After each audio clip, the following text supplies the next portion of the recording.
Hey, Brian, how's it going? Oh, yeah, Brian's not here. Nothing important. Episode 15, interview with Rhea Seehorn. She plays Kim Wexler on Better Call Saul. Music by the Alex Hoffer Band. And our buddies Matt and Fink in studio. Let's go. You're listening to Nothing Important. Please enjoy the show.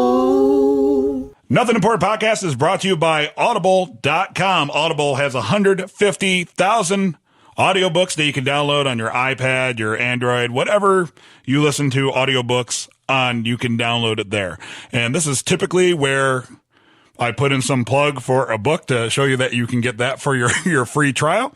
And I didn't do that, Dave. Okay, so go read The Prince's Boy. Okay, yeah. So that's going to be our go-to if you don't have a plug. Okay, so once again, I think we said this for another episode that's coming down the pike. But Dave actually edited a lot of audiobooks that are sold through Audible, right? Yes. I have had my fill of vampire novels and beastie erotica. So, if you're into vampire bestiality erotica? Technically, yes. Sweet. It is animal things banging chicks. So if you're into any of that, go to our website, www.nothingimportantpodcast.com, click the Audible link, click through, and make sure to get your free trial.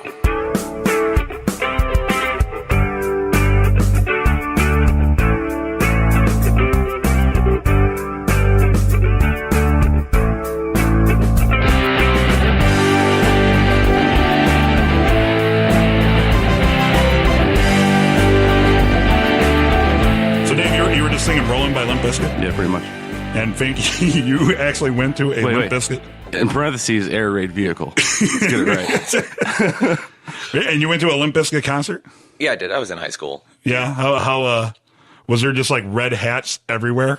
Red hats and shitty goatees There were everywhere? a lot of backward hats, and there was a lot of douche. It smelled of vinegar when you walked in. But it was at the Peoria Civic Center. System of a Down opened and got booed off stage. What? Yeah. It was before they had their album out. Oh, I was going to say, because I saw them at the Civic Center with Mudvayne canceled in Peoria, which was the best show ever. So you went to a Limp Bizkit concert, and who got booed off stage? System of a Down got booed off stage, and then second was Redman and Method Man. So they did a rap show. Had that whole thing. Right. Yeah, and then Limp Bizkit was the, finale, obviously. So that's how bad music was back then, as Limp Bizkit was the show. What the fuck were we thinking back then? Hey, man, $3 Bill Y'all is actually a really good album. You like that album? Yeah. It's different. There's nothing that sounds we like used that. to, when Dave and I had, our band, we kind of did the rap rock thing, but for us, it was always haha, this is funny, we're doing rap rock. Well, it was comedy, rock, rap, or crap. Crap, right. Well, it was definitely crap. No one will argue with you. Because I always talk about, I hate my daddy music. You know what I mean? Music that's intentionally angry. It's my second hated music next to these pussy emo bands that sing an entire album's worth of songs about how they pined for the popular girl in high school. I fucking hate that shit. So Limp Bizkit to me, even back then, just seeing this chubby balding asshole in a red baseball cap, act like he was the biggest badass ever. I'm like, dude, you're fucking 5'2". Yeah. Hey, Fred Durst, I don't know if you know this, but you're fucking Fred Durst. It's not like you're some big thug or gangbanger. Well, and by the way, if you're Fred Durst and want to come on the Nothing Important podcast, I never saw Limp Bizkit, but I definitely saw Fred Durst perform with Steel Panther at the House of Blues in L.A. And he was Oakland Raiders gear. Really? He had a Richard Seymour Sherman jersey, whatever. I don't know, one of the linemen, and a Raiders cap. And Steel Panther was like, "Hey, Fred Durst is here," and I'm like, "Oh, what?" Wait, did they say that on stage? Yeah, they're they saw him in the crowd. So Steel Panther's like, "Hey, Fred Durst is here." They're like, "Fred Durst is here." They're like, "You want to come do a song with us?" And I was like, "Is this real?" And then he gets up on stage, and I was like, "That kind of looks like Fred Durst." And as soon as he started singing, "Yeah," whatever, I was like, "Oh God, it's Fred Durst." He looked like Brett Favre after he retired. Brett Favre is freaking ripped right now, man. If you see him, he looks like a Axeman. Oh, ripped like muscular, not Yeah. ripped, just like drunk all the time. Brett Favre is a fucking raging alcoholic. And if you're Brett Favre and would like to come on the Nothing More podcast and talk about your raging alcoholic, You shouldn't be slanderous about him being alcoholic. We don't know that, but he's probably addicted to pills. His brain is a freaking bowl of mashed potatoes right now. This is what we kind of do here. For those of you listening, it's typically me and Dave, but we have our buddies in studio right now hanging out with us.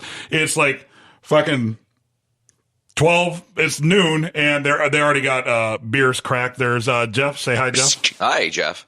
Nice. And Matt. Matt, how's it going? Doing good. Nice. Was that a fart noise? Yes, it was. Had to get out of the way. A little nervous. No fart jokes. No fart jokes. No dick jokes, no fart jokes. This is not the morning ride. Yeah. Vagina jokes are cool.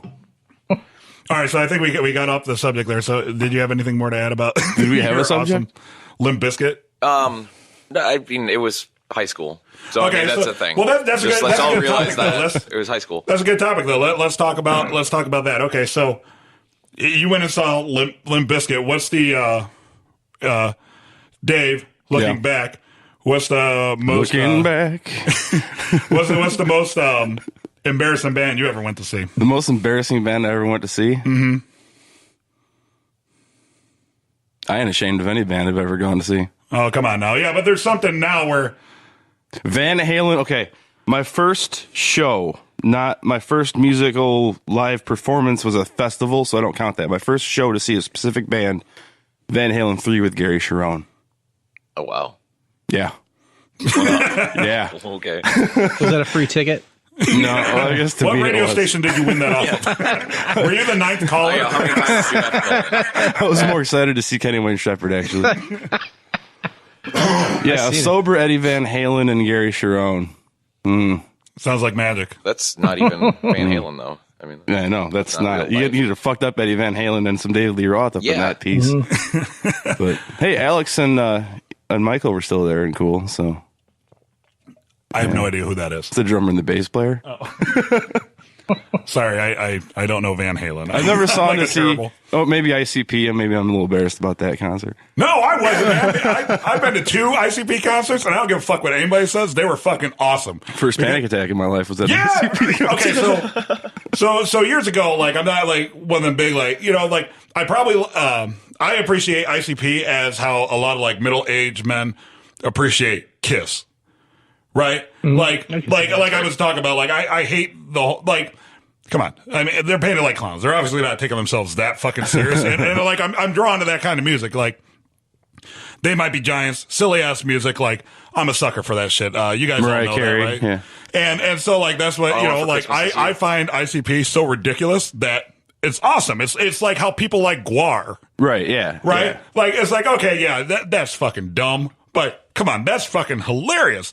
So Dave and I went to an Insane Clown Posse concert. What was that shit? House of Blues? No, Riviera. Riviera. The And- Riviera. Right. And of course, so it's like all these people like rocking out to these 2 fat guys painted like clowns. And, me, I'm like, oh, yeah, let's go where the action is. Like people punching each other. Like, let's go the fuck down there. And Dave had a panic attack at an ICP concert. Me personally, when I go to a concert and I know that there's the pit and it's going crazy, I didn't pay $45 to get punched in the face. That's what my Oh, kind of shit. thing was. That's yeah. I shit. mean, I'm going to watch the show that's on there and see the visuals and whatever, and I'll get into it and sing the songs along with them and all that kind of stuff. But I'm not trying to split my head open. Well, that's the thing. That's because I was just like, as I was being basically shoved like horizontally across this crowd because the crowd just, shifts dramatically and it was all packed in. I was just like, I just want to watch the show. Like, I need to get the fuck out of here. I can't see what's going on. To come back to the Limp Bizkit show real quick, the Peoria Civic Which Center. is a phrase that you really don't hear very often. Let's go back to Nobody Limp goes Bizkit. back to a Limp Bizkit show. It was a phrase I was embarrassed to say. But at the Peoria Civic Center, that's a hockey rink. And Oh, yeah. the way that you got or the floor was just covered with probably inch and a half paperboard. Like that's what you walked on. So as people were drinking, like foam core board they bought at Michael's. but it was paper because eventually it started kind of getting wet and like it people started soaking up like the when people had drinks and stuff and would spill on it. So it started kind of getting kind of crappy as the show went on. And eventually when the Limp Bizkit started playing and all that kind of happens and the pits started showing up and oh my God, crazy stuff. Some people thought it was a good idea to lift up one of these sheets and use it for crowd surfing. Yep. So, people were on top of this and they're crowd surfing, but now they have a big piece of it. They had like a crowd surf board. Yeah. Yeah. Essentially, yeah. But now you have a gigantic piece of exposed ice because it's a hockey rink. And within 15 minutes, there was blood all over it from people being packed on the floor, stepping backwards, not realizing there's exposed ice, and then cracking their skulls on it. It was kind of scary, actually, for a bit. So maybe I take that back. Maybe I do want to go to a Limp Bizkit concert. That sounds hilarious. I saw I can't remember the name of the show, but it was the Slipknot, Mudvayne, Deftones, American Head Charge thing way back in the day, which Mudvayne canceled their homecoming show. So people were already kind of pissed off. The same thing happened. Mudvayne played your homecoming dance? Yes. The Enchantment Under the Sea dance. Marvin Ashley. That'd be awesome. That was the sound they were looking for. Right. So anyway. Nothing says awkward teenagers grinding. It's your cousin Marvin Tarnakian. Serge, it's your cousin. Anyway. So it was pretty much the same exact situation where the patches were coming up and like the ice was exposed, but some girl got up on top of the board. Like there was two across the thing. They started having a stripping contest, and one of them got arrested for public indecency. Apparently. Oh, did everybody boo and throw shit at the police? What about you, Matt? What's the what concert would you probably not typically admit to on a podcast that you went to? This one hurts to say, but Third Eye Blind. Oh hell yeah, dude. You like Third Eye I wanted Blind? to step off a ledge, my friend, on that one, but that was a rough concert. I don't know. I look back now, and that was probably the weakest concert I've ever been to, honestly. Yeah. I thought they would put on a hell of a show. I don't know. I don't particularly care for that lead singer. He's too, I don't know, feminine for me. Always whiny. It's the reason I hate Maroon 5. Well, their music sucks, but that's another reason I hate Maroon 5. Was he was he as strung out on meth as his songs allude to? He looked lively. I don't know. He's so funny to me. But yeah, I wanted to get out of there quick. It was a pretty rough show. We're doing a 3-day tour in 25 minutes. You know what I love about doing Nothing Important, because Dave and I also do It's All Good Man, Better Call Saul podcast, and we keep to Saul, but it started with Nothing Important. What I loved about it is we set ground rules at the beginning. No religion, no politics, and try not to burn too many bridges. And every fucking episode, we always burn bridges. Like, not that any of these people would ever give a fuck about our shitty little podcast, but it's just kind of funny. We tried to be good. Like, oh, let's make a conscious effort not to shit on people. And so far, we've shit on Fred Durst, American Airlines. We ripped Comcast and asshole. Yeah, Comcast, they're going to just cancel our service, find out who we are. We shit on everybody. But going back to concert stories, because I've actually been to 2 ICP concerts, 2 of them. And I think, thank you. I'm a survivor of whatever the fuck they got going on. But one of the best one I went to is me and my buddy Luke. Hi, Luke. Me and my buddy Luke were like right up on the cage up front, just getting pelted with their fucking pop in the eye and all this shit. And the singer Shaggy 2 Dope decides that he's going to run from the back and he's going to crowd surf. And this is at the House of Blues in Chicago. That's why I asked you where we went to one, because I couldn't remember. But I definitely remember this. So he takes a running start, trips over a Faygo bottle, and busts his head right off the cage right in front of me. Oh. And like they didn't stop shit for like 15 fucking minutes. And his body's like folded backwards, like in like the little walk area for the security guards between the stage, until like Violent J, the other rapper, realizes it, and they cut the fucking show. He was laying there for like 15 minutes, just basically drowning in Faygo. But then what was kind of cool about that, because they were touring with like a couple other groups, so obviously they have to call the show because that was like the main act. But what was cool about that is they call the show canceled, and like fans of that, like let's face it, there's a lot of fat fucking dorks that take that shit way too seriously, the juggalos or whatever. But at that concert, when that happened and they called in the paramedics, like all the shit, like mosh pit, like people punching each other, it was like dead silent. And it was like the most orderly exit out of any building I ever saw.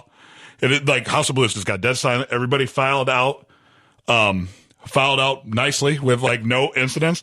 And then it was kind of cool because like the two opening acts, while the guy was being rushed to the hospital, the two opening acts were like right outside the exit doors, like shaking hands and thanking people for coming out, even though they had to call show. So I don't know. I just think that's because like when you think ICP, a lot of people are like, oh, you know, like these fat fucking women, like welfare queens, like fucking painted their faces to go get a job at the DMV or some shit. Yeah, but like these welfare queens that paint their faces to go get a job at the DMV. Isn't that what happens at the DMV? I've never seen I have seen a painted face at the DMV. But, I mean, I would expect that those people are going to work at the mall at the corn dog stand. Like, the people who go to ICP concerts are the kind of people that make a career out of piercing ears at a kiosk in the mall. It's lucrative, though. I'm sure it has great benefits, like all the body piercings.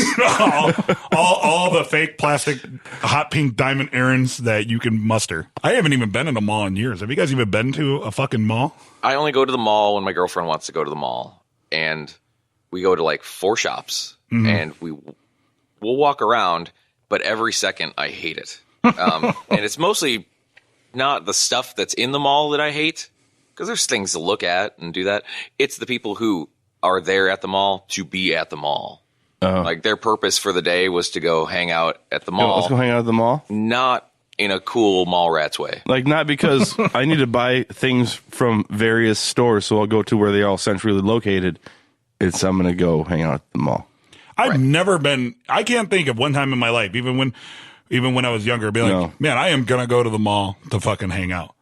This show's mid-show music break is Alex Hoffer with Keep Searching on his Free From Apathy album. For music, bio, and show dates, go to www.alexhoffer.com.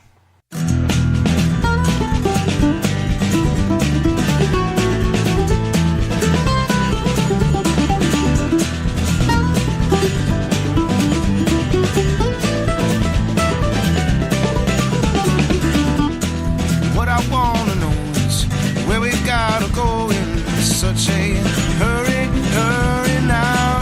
Before it leaves your mind, then you're stuck with time and you can't walk right out that door.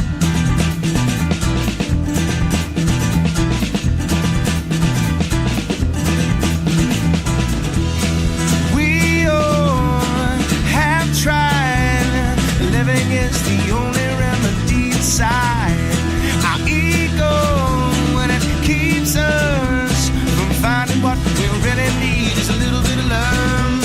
And I keep on searching, and I keep on searching, but I keep on searching, I just don't keep on, keep on.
You're listening to Nothing Important.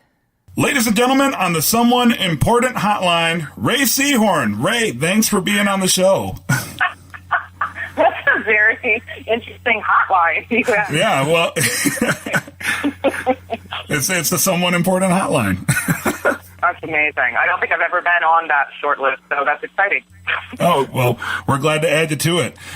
First off, before we start, congrats on a great first season of Better Call Saul. Thank you. I was so proud of it. We were so proud of it when we were making it, just, and trying to build the best structure you can build in this great, rich storytelling from Vincent Peters, but to then months later get to see everybody receive it, and then they actually really invest in it and have has been just amazing, just an amazing experience. Yeah, it seems like you guys have a lot of fun. So I'm sure on set, I know you're working hard, but I can only imagine you probably have a lot of fun as well. We do, but it's a hardworking crew. It is an amazing crew that are much made up of most of the same people from Breaking Bad. They're kind of a well-oiled machine. But we shoot a lot of exteriors and a lot of on location and practical shots, and so a lot of the night shots are not day for night; they are night, and so there were some very long nights. Bravo and Kirk certainly was a tour de force, unstoppable train. So there was some. I mean, you have fun, and even when you are up till 2:00 in the morning shooting, then people get a little batty. But it was a very hardworking but close-knit group of people that were constantly, your downtime, you just started rehearsing another scene that you were doing to see if you could get it better. People almost didn't want to step away from the work, which was its own sort of fun. Well, good. Breaking Bad ended in September of 2013, and almost immediately, internet rumors and such started swirling about a Saul Goodman ripoff. When about did you audition for Better Call Saul? Wait a second. Did you call it a ripoff? I think I did. I meant spinoff. I sometimes speak incorrectly. I'm like, well, it is Vincent Peters' character. Right. Here's the thing, Ray. You mentioned you've heard a few of our podcasts, so I'm sure, as you know, sometimes I say dumb things. And I refuse to correct them because I just like to let it roll. Oh, good. I mostly say dumb things, so that's fine. So when about did you start auditioning for Better Call Saul? Gosh, when was it? Oh, wow. I cannot think of... I'm sorry, I can't... It was like a couple of months before we started shooting, which was June, I think, of last year. And I went in a number of times. The really amazing casting director, Sharon Bialy, Sherry Thomas, and Russell Scott, that also did Breaking Bad, knew a lot of my work. A larger body of work than anyone has seen, because I've done many monologues for them that never went anywhere. But they were great, and they thought of me, and I had been in for them on a couple of things that just where they asked me to do a lot of different character takes on things, and something out of that made them think that I would be a good fit with Vincent Peter to tell this story. And then I met with them and read with them, and then I met Bob and read with him, and yeah, a couple months later, I needed to move to Albuquerque. No. So they had you in mind specifically for the Kim character, or did they just know that they wanted to have you on the show, and then they felt that Kim was the best fit for you? It was for the Kim. It was always for the Kim character, but most of us got different styes, like fake styes, which is just, for anybody that doesn't know, it's called copy or styes, and it's a couple of pages out of a script that are the lines, the parts of scenes that you'll be reading just for the audition. So we all got fake styes and fake character names, so that if any of it got leaked or got out there, people would not really be able to put it together which characters is whose and who's been cast as what. And so mine said Beth, and it was not a lawyer. It was like a bunch of, I think I played multiple different characters with multiple different names. And then they would sort of direct you to play these scenes with the characteristics that they wanted Kim to have grafted into those lines. It was cool. It was a really kind of mind-bending, like one of your more difficult but fun like acting workshops or something. It was intensive and just great though to get to leave and know like I've definitely left it on the floor. I've definitely done everything I could do. You know, there was no other way to come at this line. Well, I would say whatever they did definitely worked because you know the characters and the interaction on the show was pretty fantastic. Oh, thank you. That's nice. Thank you. When you were going through casting and such, did you have any idea how important Kim would be in Jimmy's life?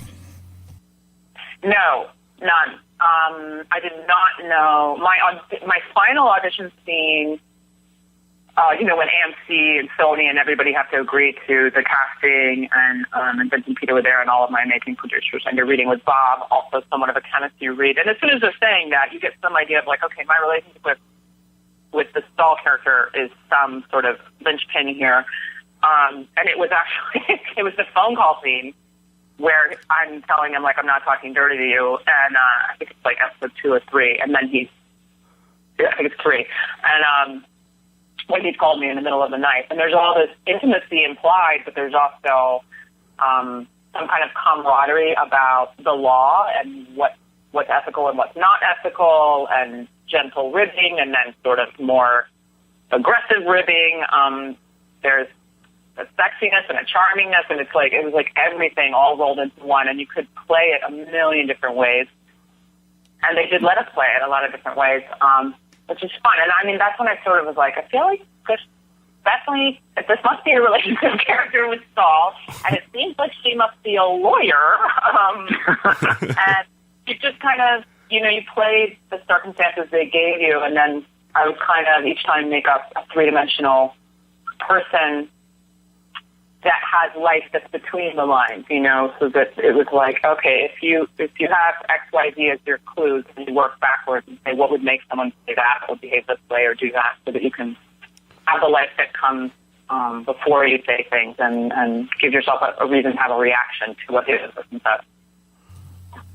I find it fascinating that's the scene that you use for the major read, because we Brian and I always looked at that scene as like the penultimate scene between the relationship between Jimmy and Kim, and that's, you know, it raises a lot of questions. So it's very cool that you had all those questions as you were doing it. Yeah, it was great, and then also more and more I realized these are two people who let their guard down with each other. You know, all of their scenes were like alone, like talking to each other on the phone, or late at night in the nail salon, and you see very different sides of both of them when they are each other's confidants and alone, which was such a really great and beautiful thing to explore, to have that, because we all kind of have that little microcosm where you can just be you. Let it go. And it was really fun. When I did get cast, though, they called. I totally get made fun of this now just because Vince and Peter know it. But my agent had called me when AMC and Sony and everybody agreed that it would be me, and you know, I was thrilled to have even auditioned at that level for all of them. And of course, I wanted the part, but you can't hold your breath or you'll explode, literally and figuratively. So, and they called me, and I was floored, and I was walking down the street, and I was with my fiance, and we were going to dinner, and I just started crying and just burst into tears and was so happy, and makeup running down my face. We couldn't go to dinner anymore, and I'm just running around like a freak on the corner at Venice Beach. And my agent says quickly, she goes, no, hang on, I need to tell you, have to agree to a few things really quickly before we get off the phone. I was like, what? Yeah, what? I already signed away everything. You have to move to Albuquerque, whatever you want.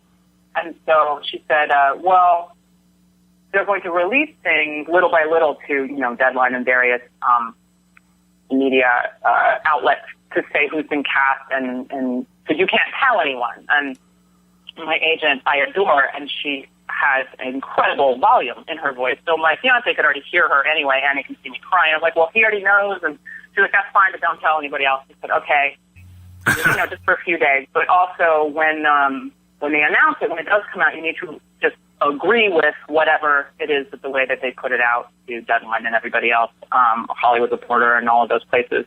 I said, fine. She said, well, I'm just saying that because they're going to change your name. And so they're going to use the name Beth, and you need to agree that yes, that's you. And I had forgotten at one point my character because I auditioned for a while, and I had forgotten that Beth was one of the names on one of the sides of the characters that I played.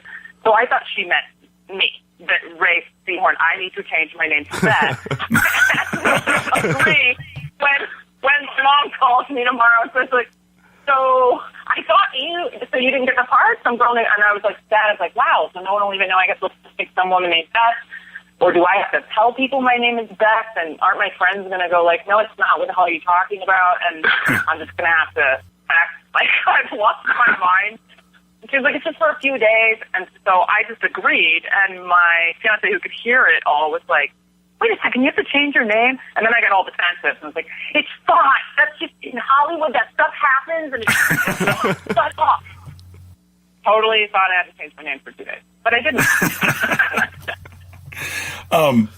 Yeah, that's, Dave and I often go back to the scene in the first episode where Jimmy comes out, kicks the crap out of the garbage can, and then you're leaning against a wall, and he takes the cigarette out of your mouth, takes the drag off of it, and hands it back. And the way that they play that, it was super ambiguous, because Dave and I were watching, we're like, well, who the hell's that? What is, like, you can't just walk up to a stranger and take a cigarette. So she obviously has to be somebody very important. And then, it seems, just as you said, there's a lot of affection between the two of them, but the actual nature of their relationship is kind of left up to the imagination of the viewing audience. And Dave and I on It's All Good Man, we went kind of back and forth in a few episodes talking about it. And then the robot sex voice was brought up, and we're like, whoa! Like, okay. So do you think coming up in season 2, do you think that there will be more exploration about maybe like the romantic or like previous romantic feelings that Kim and Jimmy had towards each other? I can tell you with the utmost honesty that I don't know anything. They're in the writer's room now, and they're not telling me anything. But I can only imagine that they will continue this kind of onion peeling, layering that they do so well with characters. And my character was particularly enigmatic and was just as much about what she didn't say or express as what she did, which was fun to play too. All the times that she chooses not to show all her cards or let her guard down or say something. And I loved playing that. And I loved that they gave us the breathing room in our scenes when it was just Bob and I to play the intimacy that's between the lines. If you know someone that well and you're that close, there's almost nothing that could be said at face value. It's always like has some other context or subtext to you. And I just kept taking clues, like the scene you were talking about, which is one of my all-time favorite scenes I've ever gotten to shoot. And it didn't hurt that it was shot like film noir or an Edward Hopper painting by this brilliant Albert Stowe, our DP. And I was just, I remember just thinking like the same thing you said. You don't take a cigarette out of somebody's mouth and put it back in. Unless you know them very, very well. Right. And she doesn't flinch. That's the other thing. And they're very explicit with their Arthur Albert. Sorry, the DP. I just put his last name. Like I'm in gym class. I don't know why, but it's Arthur Albert. They're explicit in their stage directions that Kim doesn't flinch when he does that. So it's just this amazing. You get very detailed things about your character that are almost like some of the fine brush work without the broad stroke instead of the other way around. Right. And you just keep their characters. It feels like they just keep coming more into focus. You're getting a little more detail, and then you realize what's appearing in front of you. But I think it gives them all the freedom in the world to take the characters any way they want to, too. Nothing ever feels like a clever stunt when their characters change. Even the Chuck character in 109 made me cry every time I saw it. I saw it at a panel. I saw it being filmed. I cried every time they shot it.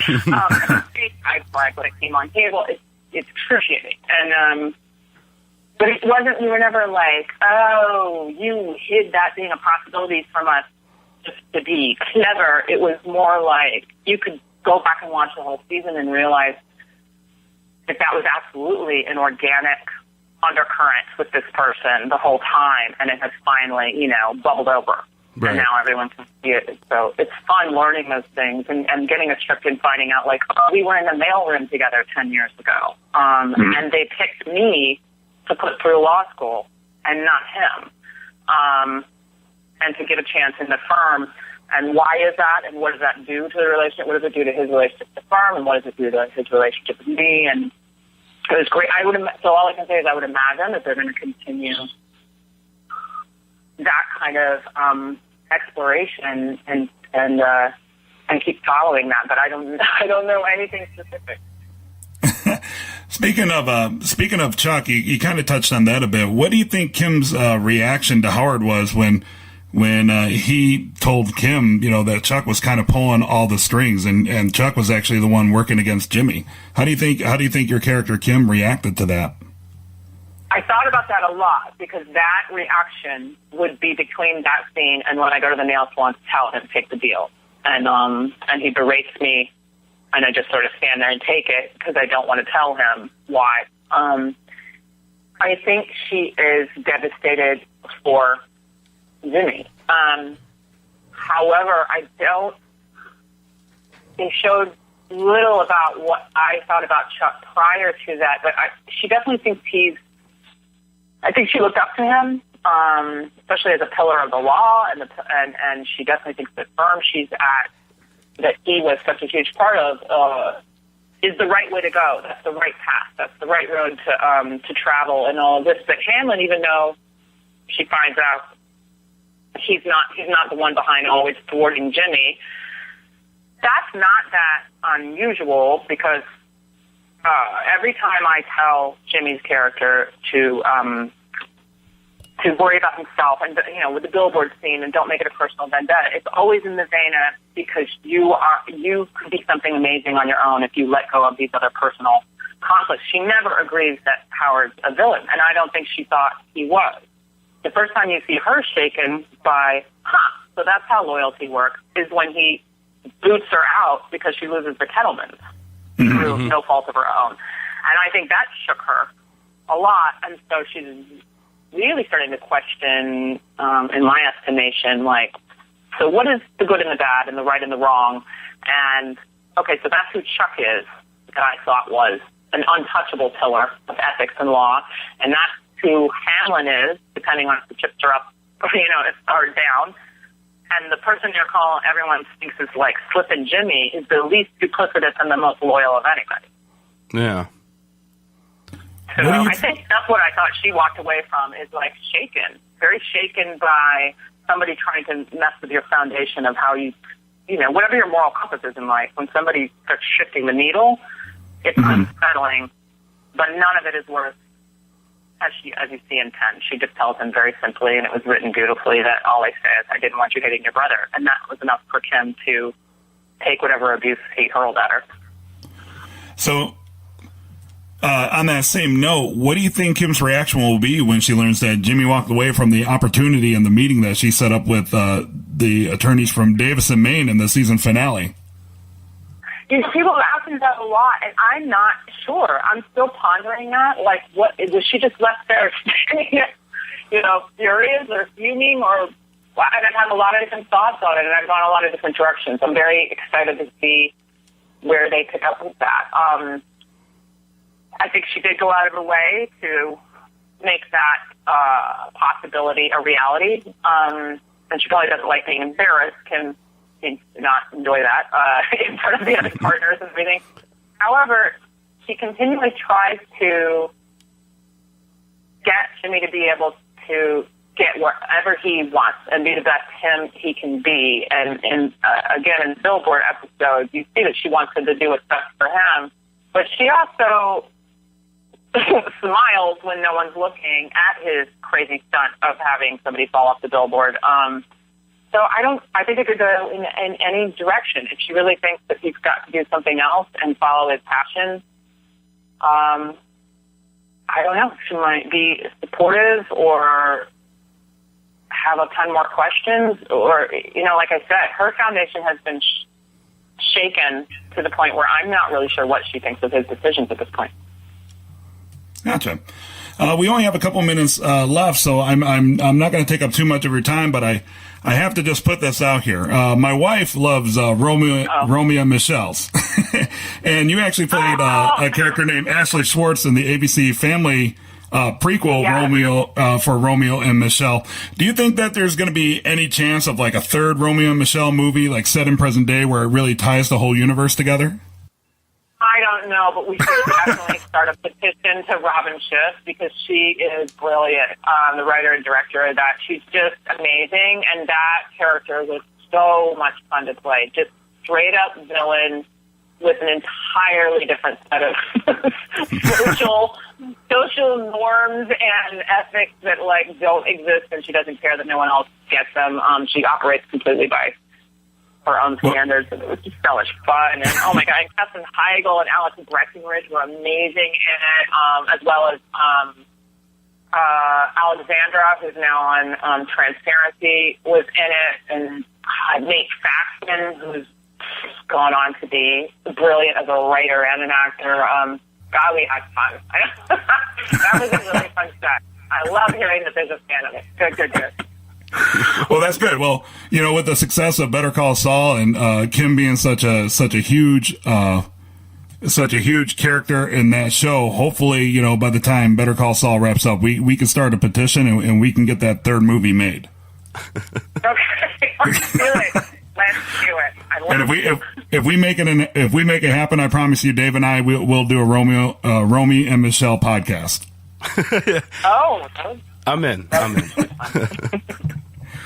Well, Ray, thank you so much for chatting with Dave and I today. I hope whatever you're doing. Thank you, and thanks for your podcast. It's really great. I've loved listening to it. I'm a little behind because I had some tech problems in like the middle chunk of it, so I'm a little behind. But your listeners are so astute, and it's been. I'm beyond grateful that people are invested in the story and the characters, and I had somebody walk up to me on the street the other day that said, "Look, when I started watching, I was like, when are they going to hurry up and get to where Saul is Saul?" And they said, and about midway through the season, I thought, well, you don't have to go that fast. They were like, I love watching this man struggle to be good. It became as riveting and heart-wrenching as watching, the sociopath Walter White descend to bad, like he was eaten alive by his ego, Well, I hope by the time it's all said and done, I hope somebody puts a little bit of thought into Kim Wexler spinoff. Oh, really? And we'll do a podcast about that as well. How will I have time to do Romeo and Michelle and the Kim spinoff? This is, we've got to prioritize. Awesome. Well, once again, thank you so much for chatting with Dave and I, and good luck on season 2. And we can't see what they have in store for Kim next. Thank you, guys. Talk to you again soon. All right, absolutely. Thank you. Thanks It's been a pleasure. Your customers are gone and your store is on the rocks. Spread around the gas because it's time to torch the